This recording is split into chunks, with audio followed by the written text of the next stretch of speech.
everybody. First of all, I'd like to thank the organizers for giving me this opportunity to share a few points about this topic on operational efficiency and patient care. I'd like to say thank you to Chairman Sir, as he rightly said the topic is vast and there may be repetition, but fortunately in spite of the organizers not saying so and giving the particular topics to particular speaker, fortunately there hasn't been much of a duplicacy. Maybe the topic is vast, so anyone can choose anything, and secondly the organizers are fortunate enough to pick up the speakers of a different speciality. Now today, I just want to put up few points. The Indian health industry, though there are big managers here and quality control and who has put up big hospitals. This Indian health industry is going through a very crucial phase right now because it is going to grow in this century. The reason being, you take it or don't take it, it is going to grow. The reason is Indian population is growing. Today 1.2 billion to 1.4 billion in next 10 years or so. Indian economy is growing, becoming global, the education level is high, the spending power of the people is going up. Secondly, the geriatric population, because the life expectancy is going up. It is going to be from 96 million today to 168 million in next 10 years. And as all of us in healthcare industry knows, the geriatric population really requires intensive medical management, and that is going to create a lot of opportunity as well as the burden on us. Secondly, the medical tourism. Though there are still some, we have some suspicion how much we are going to grow, but certainly in some of the pockets it is going to grow because the Indian doctors are skilled, they have been developed as a brand throughout the world. So with the good infrastructure, it is going to grow. So you take it or don't take it, in next 10 years, this industry is going to grow. Only the question is, are we going to have it as a sustainable growth? Maybe given opportunity, as you have seen it, lots of industry with IT industry, automobile industry. Whenever there is opportunity, everybody throws into their ball into the court, but at the end of the day, not all of them will be successful. So what is a success for this industry? And for this industry, most of the people, and I'm just talking about the lay people, not necessarily who are studying, is thinking about the technology, putting up the big infrastructure, big major hospitals, like recently our health minister had said, there will be few more IIM and AIMS in the country, but is it going to give us a sustainable growth? But to my mind, only successful healthcare venture can sustain, and only sustainable models can give a significant social impact. When from the government forum, people talk about the universal health, giving some social, as the medical profession has been seen more as a social responsibility or catering to the society, or equality. But for that also, we have to have these sustainable models in this health industry. And for this, I feel today's topic, which has been given as operational efficiency and patient care, are the important pillars for sustainable growth of this model, not only to create a brand value for this health industry, but for our very survival of this industry depends on the operational efficiency and the patient care. As the topic is very vast, I will just give a few points which I come across during my practice.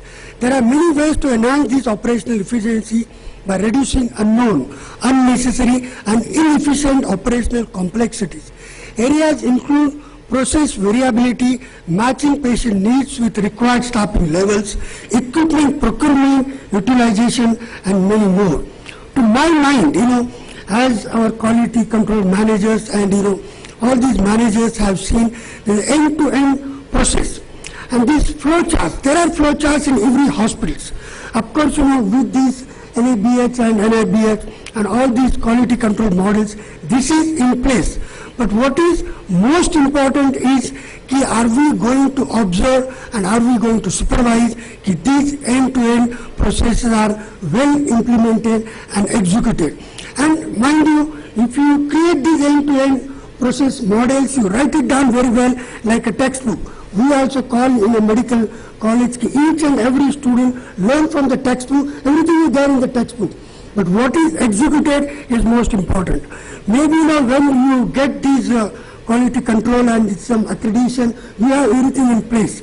But the whole process, and even especially in healthcare, it is a dynamic model. Every day to day you have to see that this end-to-end process is properly maintained. Like for example, in my case, like a surgical patient, you have scheduling of patient, pre-op, operation, recovery, and shifting to the wards. It has been written well down, and it is handed out to each and every person involved. But if it is not monitored on day-to-day basis, and if you don't look at that surgeon, suppose the surgeon, one surgeon is a big surgeon, calling himself a great surgeon, and he keeps coming late and nobody is talking anything to him right from the top manager, and then the whole system is going to get involved and affected. So somebody has to look into the thing every day and day out, it is well planned and implemented. It saves time, it gives a better patient monitoring, reduce the overhead, improve efficiency, prevent clogging for any reason.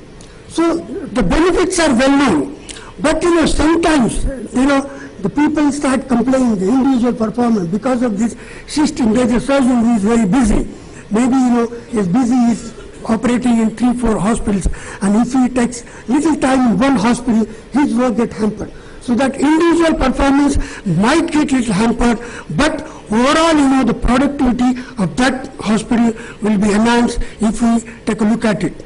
So the coordinated efforts are very important at every step, or else there is a collapse and overall performance of the system get affected.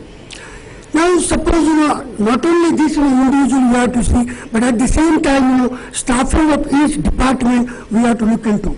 Sometimes, we concentrate, like I myself is a surgeon, so I concentrate more on the operation theatre. I will keep the best of the nurses in the operation theatre, the best of the assistant and technician. And at the same time, I don't keep the proper people, even the enough required people in the pre-op room or even the post-op room. This is going to get hampered. Suppose you have only one nurse thinking, what is there in the pre-op. You just have to check the registration. You just have to check some parameters and send the patient to the OT. But if this nurse takes too much time to get that patient into the OT, the whole thing is going to get bottlenecked. And at the same time, we will similarly with the post-op, if thinking post-op is just a monitoring and you keep little less nurses, and if that nurse cannot handle that number of patients, then the next patient from the operation cannot be taken. So you have to look into each and every department and this process improvement.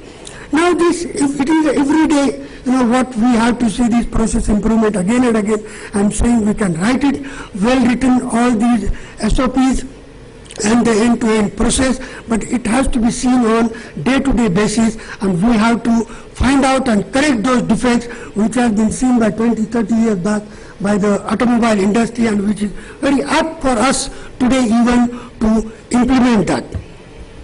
Next is these SOPs or standard operating protocols, and which are very, very essential, and of course as I said, all the quality control managers put it in place.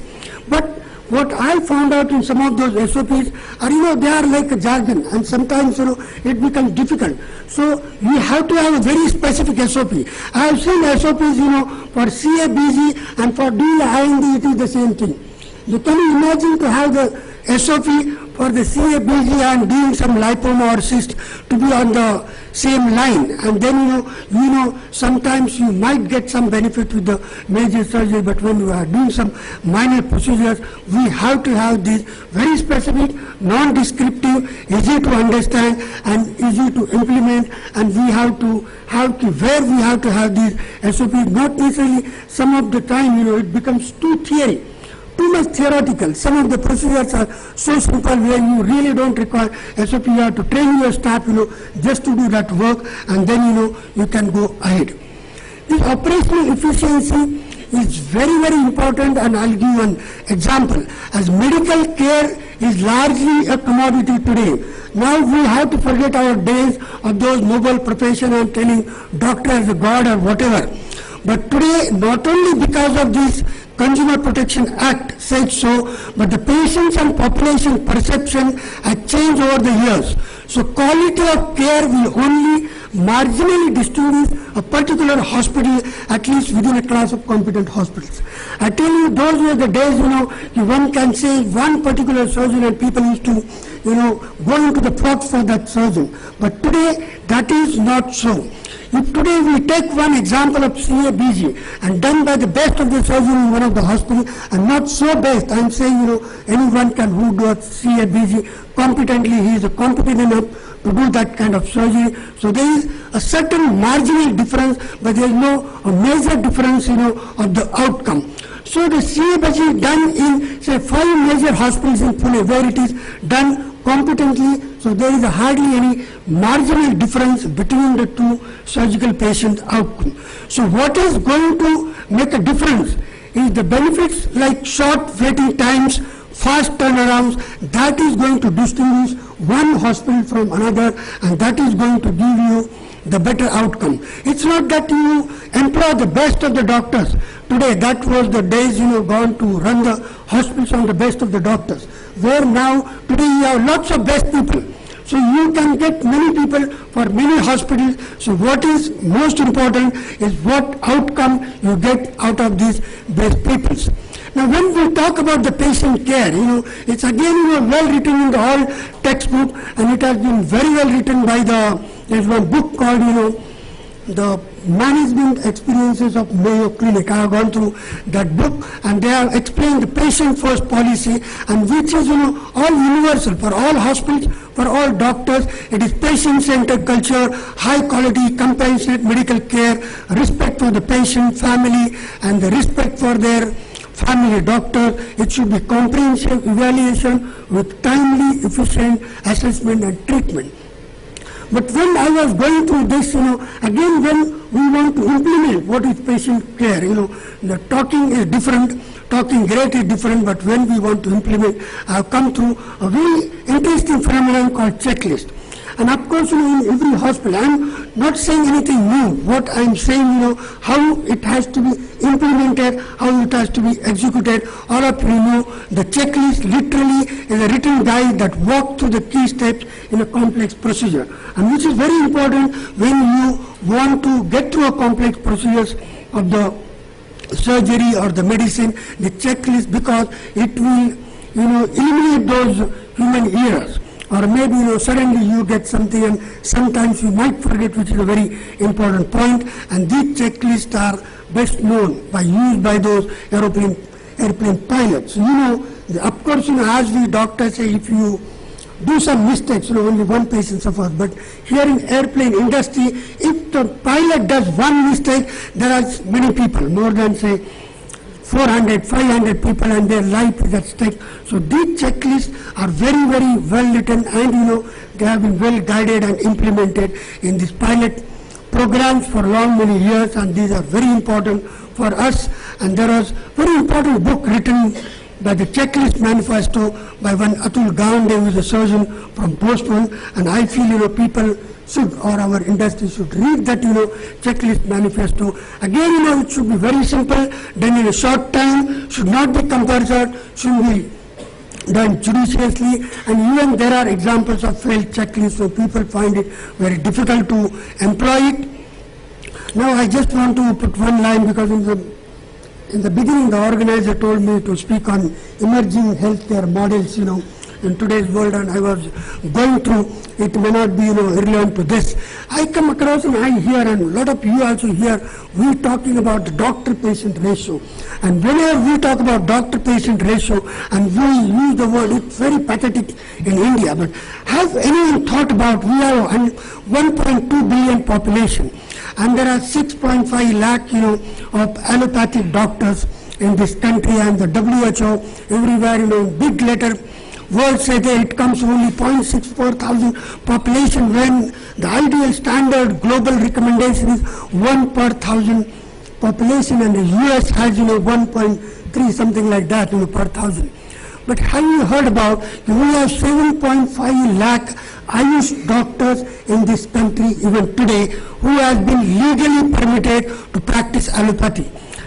This is not a subject of my talk, but I am using the word they are legally permitted. So, for today and for whenever we are considering healthcare delivery and healthcare management, we have to consider them as a doctor. And when you consider those taken into consideration, our total number goes to almost 14 lakhs, and which is well beyond WHO recommendation of this doctor per population ratio.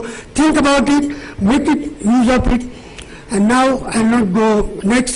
Secondly, I just want to tell one line about the duplicacy of the work, and this is what is happening again in our industry. Maybe it is a primary, secondary, tertiary care levels, but the duplication of work should not happen. And if, just an example, I have seen some tertiary hospitals abroad, where there is a transplant team and there is a big complicated surgery done.